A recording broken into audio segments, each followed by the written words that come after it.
y'all. It is Fit Tip Friday and time for my first edition of Things Nobody Told You When You Were Diagnosed. Yes, we are going to talk about it. I myself being a celiac with narcolepsy and a whole host of other health issues, I'm going to talk about some things I wish somebody would have told me in the beginning that I finally found out on my own. See, I'm hoping my trials and tribulations will be an opportunity for you to thrive and excel in the face of adversity. Let's talk about it. First issue, let's talk about this protein. When you are training and you are new to the gym, the very first thing that people talk to you about is supplementation. And the very first supplement people recommend to you is what? Protein.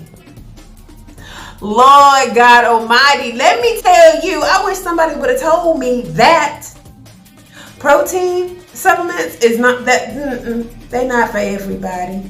They're not for everybody, and they may not be for you. Listen, if you are taking that protein and you are noticing that you are super puffy, that may be a sign that that protein may not be for you, and it's not your fault. It's not your fault. So since this protein has been through a couple of processes, yes, I said processes, it's going to be super hard sometimes to get the nutrients that you need in order to thrive and look like a Greek god or goddess in the gym. So you might want to stay away. So how do you know if this protein powder is for you or not? Okay, let's check the scalp. I know you're like, what does the scalp have to do with anything? I don't know if you know this, but you need protein for your hair follicles.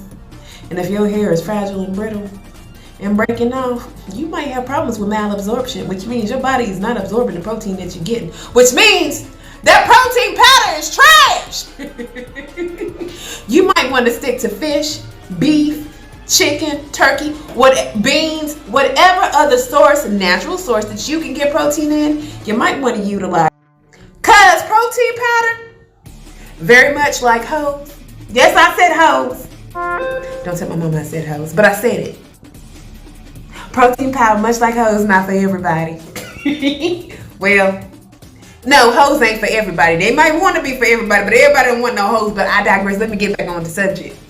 Protein powder may not be you. Moral of the story. It may not be for you. So what do you do when protein powder is not for you? Like I said, never underestimate the power of a good type of fish. Chicken, elk, bison, venison. There are so many other ways that you can get protein. And let's not forget that we have beans. Hey! What a musical fruit. Don't be up in here tooting out. Nobody wants to smell that. And let's not forget amino acids. Oh yes, your BCAAs and EAAs might be your saving grace on most days, especially on your training. On the days when you're training insane and you need something to help you recover, don't forget to take your amino acids. That's your BCAAs or your EAAs. And if you are a celiac, remember, supplements do hurt. Supplements are there to provide aid when your body is not fully equipped to handle certain situations, certain processes, whether it be with the digestive tract or even recovering. I myself, as a narcoleptic with celiac disease, I keep glutamine with me because it helps with my stomach problems. I also keep a digestive enzyme to combat against malabsorption because, as I stated, one of the issues with malabsorption is your body is not able to pull the nutrients that it needs from the food that you are consuming. So your digestive enzymes will help with that. However, you need to be cautious because all digestive enzymes are not gluten.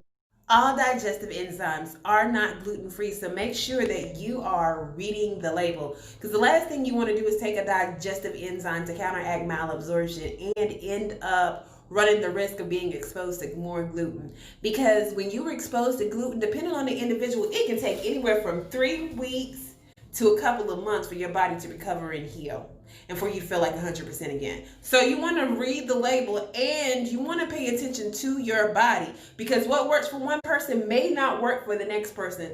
We all have different levels of sensitivity when it comes to gluten and how it impacts our body. So make sure that you are paying attention to your body, how your body responds and how your body recovers best, because that is what's going to make the difference between you surviving and between you surviving your issue and conquering it. Okay, so remember, on Misfit Tip Friday, supplements are our friends, and protein may or may not be. You got to know your body. You got to know your body, and you got to move accordingly. Just because somebody says something works for them does not mean that it will work for you. So always take time to research for yourself. Don't take nobody's word for it when it comes to your body. That's ballin' backwards. God knows.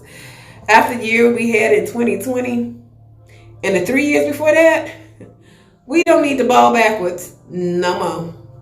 No more. No more. It's 2021. The time for ignorance is gone.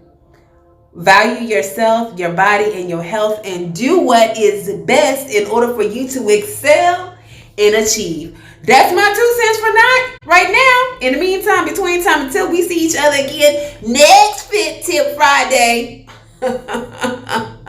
Listen, if they didn't tell you what it really, really was when you was diagnosed, Delilah got you, because I'm going to tell you everything that I wish somebody would have told me, but they didn't tell me in the beginning. Until next time, be you, do you, excel, strive for excellence, and do not settle for anything less. Mediocrity went out with Trump. You out!